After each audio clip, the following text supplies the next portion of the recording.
and welcome, everybody. Welcome to a new episode of the Every Day is a New Day show.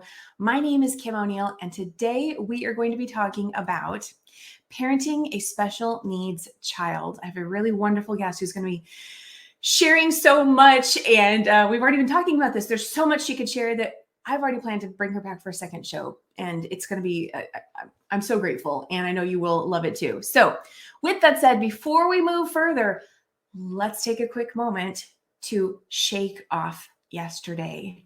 Every day is a new day. Every moment is a new moment.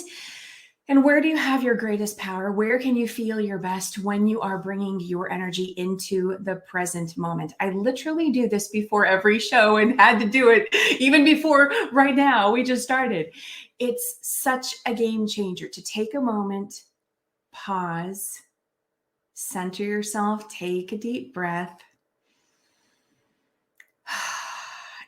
and allow whatever's been weighing you down to be shaken off, to be released, to shift so that you can recenter, have your own clarity of thought, feel better, and all of that. So, okay, let's begin now with a quote that I'd like to share with you. This one comes from Michael J. Fox. It is, acceptance doesn't mean resignation. It means understanding that something is what it is, and there's going to be a way through it. In the last episode, we talked about hope, and that is going to resurface in today's conversation as well. So I wanted to share this quote with you. Acceptance does not mean resignation. And for, I know there are those of you out there that are like, well, I don't have a special needs child, but I know today's conversation is going to be helpful for you too, and especially this quote. So keep that in mind. Acceptance is not the same as defeat. It allows you to move forward in bigger and better ways. So let me share a little bit about today's guest, and then we're going to bring her up on screen. Cheryl Ginnings is the mother of a special needs son and has become known as the best friend to parents of other special needs children. She is an international speaker, best-selling author, and has taught adult education classes in Texas for parents and teachers of special needs children. Her video titled Why Communication Breaks Down in Families with Special Needs has been featured in 2 universities and on television. Cheryl has also gone on to be featured on over 133 podcasts and various platforms where she continues to be a valued resource for her expertise in the topic of parenting a special needs child. And today she's going to be right here with us to share more about this topic with us. So welcome, Cheryl. Hi, thank you. I appreciate being here, Kim. I'm so glad to have you here. Cheryl, I want to just kind of revisit the quote I just shared a moment ago and see if you have any added thoughts you'd, like to add to this. Acceptance doesn't mean resignation. It means understanding that something is what it is and there's going to be a way through. What are your thoughts on that? Well, I think that's such a good thought because there are so many things in life that we wish we could change, and we're not going to be able to change.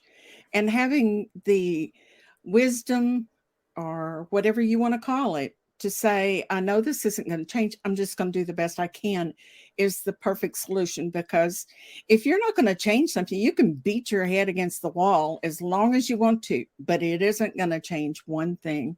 So learning to accept the things we cannot change is so important. That little prayer, God help me to change the things I can, and then accept the things I cannot change. It's just very important. It is. I think that's called the serenity prayer. Yes, it is. Mm-hmm. Yeah. Yeah, I completely agree. There have been times where I'm going to make something change or try to resist it and try, right? And it's like, oh my gosh, that's a losing battle. And so many solutions can open up once you just say, okay, this is what it is. From this place, what can I do? Rather than change what is. So, okay, thank you. Go ahead. In fact, let me just add something to that, Kim, because you made me think of so many people spend a lot of time going, why me, Lord? Why did this happen to me? And I try to help parents, no matter what your problem is. It doesn't have to be a special needs child. No matter what the situation is, to say, why me, is fruitless. Why not you? Why not somebody else? Or why be somebody else? But when you get the answer to it, what have you gained? Your biggest challenge is not what happens to you, it's how you deal with it.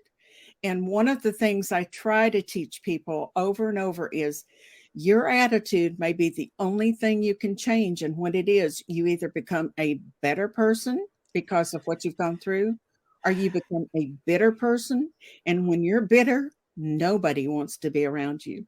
So if you don't have many people coming around, you might check your attitude to see, what am I doing? That's a really good point. And you actually made 2 points there that I want to highlight. So bitter or better. Oh my gosh, so true.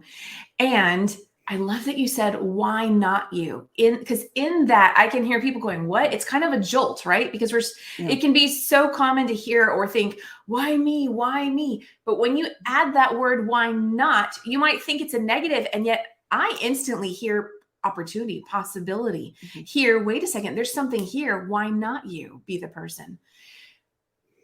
That was great. Yeah. So, okay, so let's dive into our conversation. So, okay. Parenting, I mean, and I'm not a parent, but I have worked with special needs children and worked with kids in a variety of ways myself. So I know that parenting has a variety of its own challenges, just all on its own. And then when you mix in, having a special needs child, that's like a whole new ball game. So for those parents who might be feeling hopeless, how can they find hope when they might feel like none is left? I have been thinking about this for a long time, and I've written about this, 30 years ago, even, because there's so many facets of this. And first of all, I go back to when we were first given diagnosis. I mean, even before that, it took 14 months for us to find out what was wrong with our son.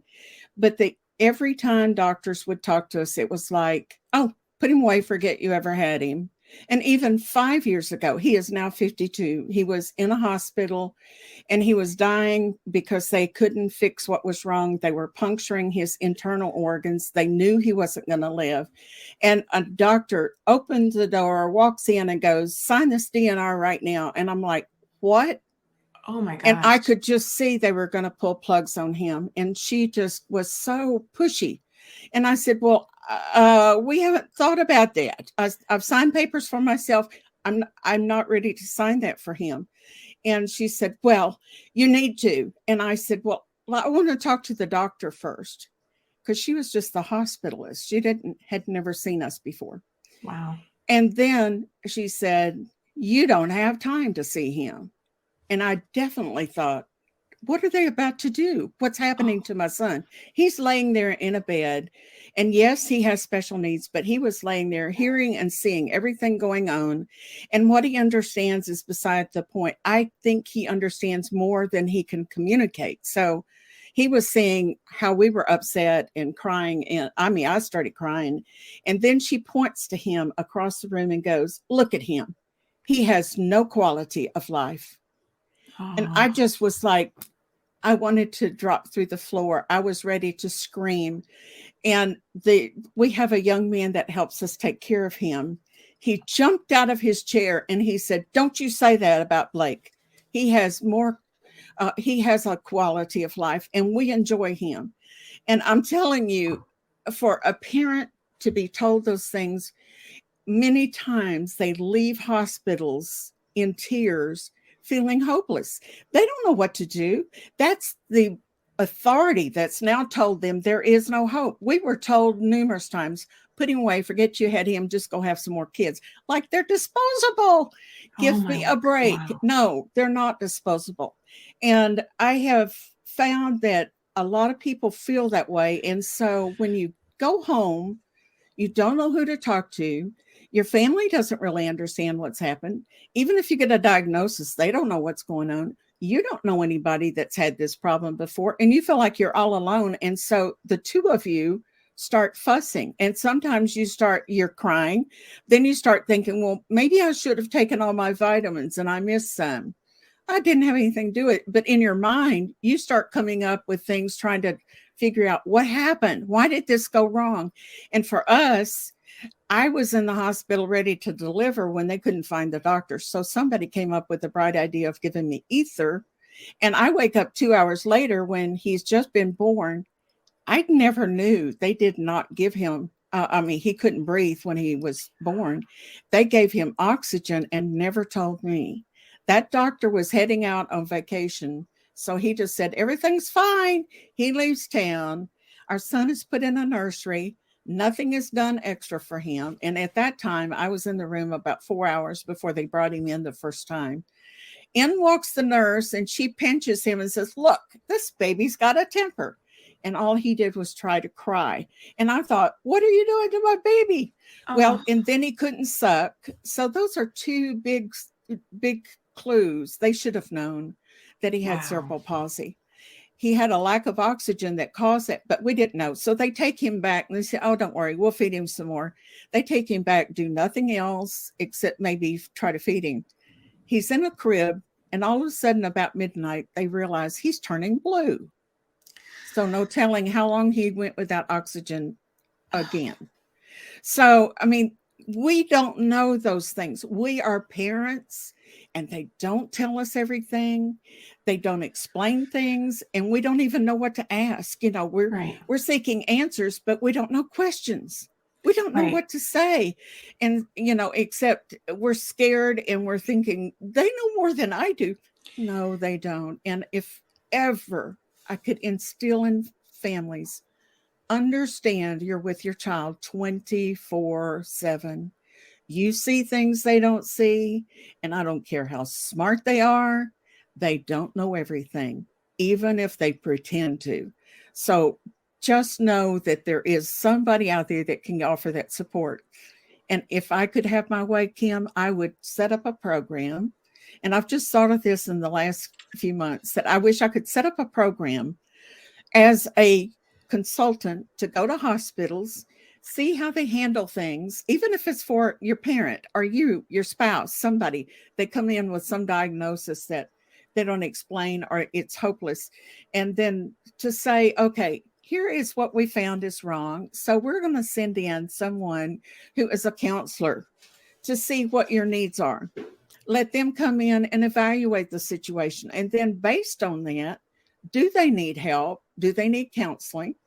Then let's have somebody that is available they can get. If you have a parent who has a special child that has a problem that you know another family that could help them, put them together. That's how we learn the most. Your support system is lacking in hospitals. No wonder they have problems with people wanting to get out of there and don't write good reviews. You know, we've got to change our conversations. Put the hope back in. Oh, Cheryl. Okay. So that's so good. And I'm wondering, I feel like there's got to be something similar in some hospitals somewhere, but I imagine, right, there's not everywhere. And so I hope for you that either more of that develops or you can create that and start to instill that in hospitals. That sounds like a great resource for sure. Well, I think it would be something that could catch on, you know, once it got started. But I don't think they realize, I think they're so busy. They're stressed out. They see people all the time. And if anybody is troublemaker to them, you know, asking for more help, they don't often see that it's because they're needing the help. They just think they're whining. And so the whole attitude about caring for people is something that we've got to learn how to deal with these situations at home, other places, but even learn, okay, I have a neighbor, she's caring for her husband.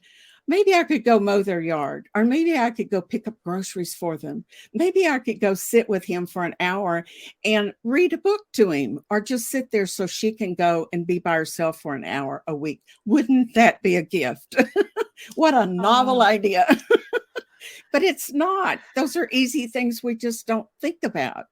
And so the whole idea of educating people to understand how difficult it is to be stuck at home and feel like I can't go anywhere, or I have to take somebody that can't really help me, is one of the hardest things for parents, or for if you're caring for a parent, to have to deal with, is not to be able to be mobile. Wow. Well, so One of the questions I was going to ask you, I think you already kind of touched on it, but I want to see if there's anything else you'd like to add to it. Do you have any other recommendations for parents who feel like they aren't quite getting the help that they need from their doctor or other experts? Yes, I certainly do. There are a lot of support groups that are out there, and I didn't realize how many until I started really focusing on how can I help people? Because for me, I realized that I didn't have that support system. And it became very important to me to learn what have other people learned in the process of caring for somebody that we should be teaching somebody coming behind us, or that we need to change to make it easier for them. They shouldn't have to have it harder because we're unable to change or we're unwilling to put in time and effort to do it. And when I was asked to do a radio program, I interviewed about 150 people, and you were one of them. But I interviewed people to be able to find out what did they know that or learn that we do need to pass on. And then I wrote that book, It Takes Courage to Be a Caregiver, because I wanted to put things that I learned from all these different people in there. And so it covers, if you have a child with a problem, all the way up to if your parent has Alzheimer's. I got some wonderful tips from people who were dealing with that, PTSD, ALS, no matter what it was, if it's Alzheimer's or autism, no matter, my son has cerebral palsy, but I was focused on whatever causes somebody to have to care for another person. Let's share the information. Let's make it easier. I want to say the title of your book again, so everyone knows, and they can go to Amazon and get that. So it's titled, "It Takes Courage to Be a Caregiver, Answers and Tips for Caregivers of Parents, Special Needs, and Others." Of course, by Cheryl Ginnings, and Ginnings is spelled Ginnings for all of our podcast listeners. And that's on Amazon right now still, right? Right. Absolutely. Okay. Yes. Okay. Wonderful. Cheryl, so there was a word you used earlier that I think is really key to highlight. So when we were talking about the doctors and just this assumption that parents may have about, well, they're the experts, they know what they're talking about, they know what they're doing. And, two things were coming to mind as we were talking about all that is, number one, it sounds to me like, especially in this area, maybe I guess of special needs, that maybe the doctors or the hospitalists, they don't quite know where their shortcomings are. And to know that, right? Like when you said the parents, kind of needing more support, it sounds like it's not being identified as, this person actually needs something. You need to tend to something. This isn't a cut and dry, well, this isn't working, so then let's sign this paper. It sounds like they aren't quite aware of their shortcomings. And this showed up in the last interview I just did with someone too. So I just have to say, this is really good, Cheryl. Oh my goodness. This is really good that these needs that people have in the world. And I mean, parents of special needs children and of course the special needs children themselves, and hospitals. Do hospitals really, are they, it sounds like a light needs to be shed on where, like, you guys need some more support in this area to care for your patients. But it's hard. It's hard for them because they think they know more. Right. But then when you get to know a doctor in a closer relationship, which we have, we'll find out that really they don't have much knowledge of a lot of things, because everything, you think how many things are wrong with people. They've got a little bit of a lot of things. Right. And so if they don't know, sometimes if the ego is a problem, they may just pass it off and go on and they have a pat answer for you, or they don't know where any resources are and they really don't have time to think about it. They got to hurry and get to the next patient. And that's where someone like you comes in and can really help out, because you have had to do all this legwork yourself, be your own advocate for yourself and your husband, your son, and of course many other parents now. And that brings me to the next point that you mentioned. You used the word authority, and I feel like it's situations like this that can really bring a person to realizing that, wait a second, I can choose to be an authority in this situation too. And yes, there may be room to grow, stuff to learn, but don't rule yourself out just because you don't have the title, with a PhD, you're not a doctor or whatever. You can learn and become the authority. And you need to. This is one of the misconceptions that I think as parents, we feel intimidated because we're not ready for it. I mean, you think about, we're anticipating a joyous event. We're having baby showers. We're picking colors. We're so excited. Everybody wants to know, what did you find out the last time you visited the doctor? How much longer have you got? And we're all excited about this. And if back when we didn't know if we were having a boy or a girl, if somebody asked, I'd always say, I just want them to be healthy. Like I had the choice. No, I never had the choice. I never thought about it until it happens. And I think sometimes life is like that. We're just moving along at a speed that we don't stop to think about what we're saying or what we're expecting to happen. And so sometimes those speed bumps can get in the way. But as parents, learn everything you can. I had to go to the library and search out books. I found a book, Kim, when our son was 2 years old, written in 1948. And it said there was a school across country. So on our vacation, we go across country to go see, what is this school? We went there. He was not even 2 years old, but we didn't have help where we were. And our doctor, we'd finally gotten to know well enough that he said, we really didn't study cerebral palsy, so I'll help you with what I can. But we didn't blame him. We just knew it was up to us. So anyway, doing all the research, we go up there, we visit this school, and we're like, wow, we didn't even know if he knew who we were. We were having to hold him. He didn't have head support, and little babies, almost as soon as they're born, can hold their head up. He never did. For years, we're holding him in our arms, and if we prop him up, he falls over. We could prop with pillows. He still would fall over because it just wasn't there. Well, during that time, I can tell you that was a good thing because we learned to kiss on him and hug on him.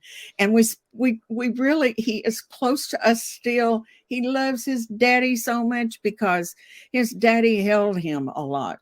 And especially when I got where I couldn't hold him like that. But anyway, we go to the school and then we go, wow, this would really help. And they're going, yeah, but you have to, it's going to cost more than we made for 3 hours, 3 days a week, more than we made total if we gave them our whole check.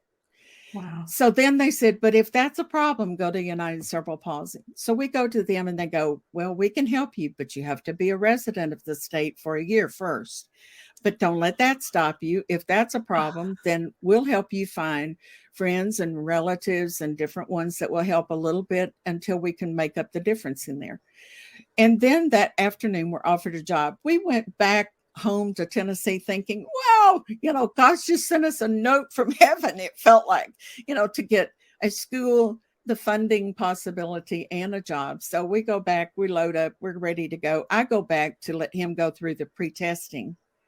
And one of those 5 doctors that I had to take him to looked in his eyes 15 seconds and said, there's no hope for him. Just might as well put him away, forget you had him. And I was like, what? How can you say that? We're moving across these states to be here.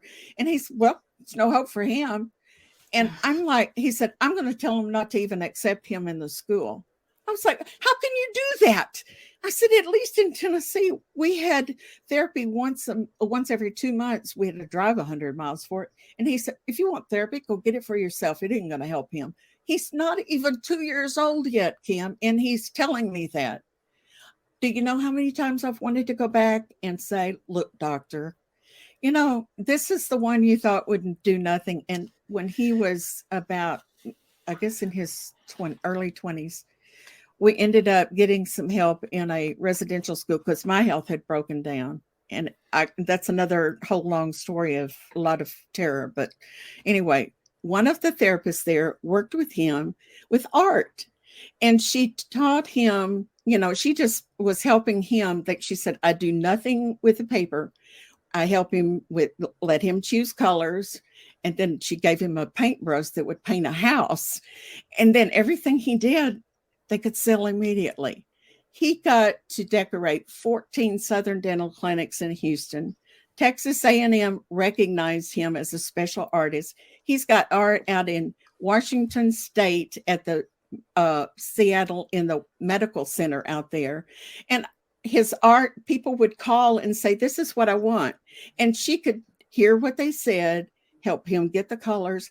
And I had some of them say, that exactly matched my curtains when it came in. And I was like, yay. And, then when we moved to Oklahoma, somebody knew about him. They said, you need to have an art show. They went to the museum. We got to put his art in the museum. And I went back to Texas to figure out, how did you do this? What do I need to do? And I had to get a young man to help me take him so we could make the trip. And when we came back, I started letting him paint some more, and we matted and framed pictures. He had 78 when it was time to open the show. The curator was putting this stuff up. I was helping him, and he was going, I don't know why we're doing this. He's disabled. Nobody knows who he is. Why are we doing this kind of an art show? And I thought, well, we'll see. A day later, the doors open. We have 200 people that come in. We have friends and family that come from 6 different states. Some of the people that knew him when he was young, hadn't seen him in 17 years, drove because they were like, Blake can paint? What? How can this be? So they came to see him. People were lining up with the number of a picture and saying, what number did you get? I don't want to get the same one you're getting. If I need to go get another one, I will. He sold 30 paintings that day, and the art museum was getting a lot of this money, see? And then he was very ill. We end up having him down, in Texas in a hospital by the end of the week, having to have surgery. But before the end of the month, he had sold 40 paintings. That museum was beside themselves. They said, we've never sold more than 1 or 2 paintings from anybody, no matter how famous they are. See, people need to say, I don't know. Okay, maybe there's hope, instead of saying there is no hope. And that's why I say, you as a parent, start looking at anything that's positive about your child. Find the things that are good, not everything that's wrong that needs to be fixed, because you're not going to fix it all. Right. And don't waste your time on a lot of things that are not going to be fixed anyway. But find what they're good at and encourage that to grow and to change. So what if they always have to be cared for? They don't need to know time and money. They don't need to know how to do everything. Somebody's going to help them. But boy, if they can do something like paint, that was like a door opening.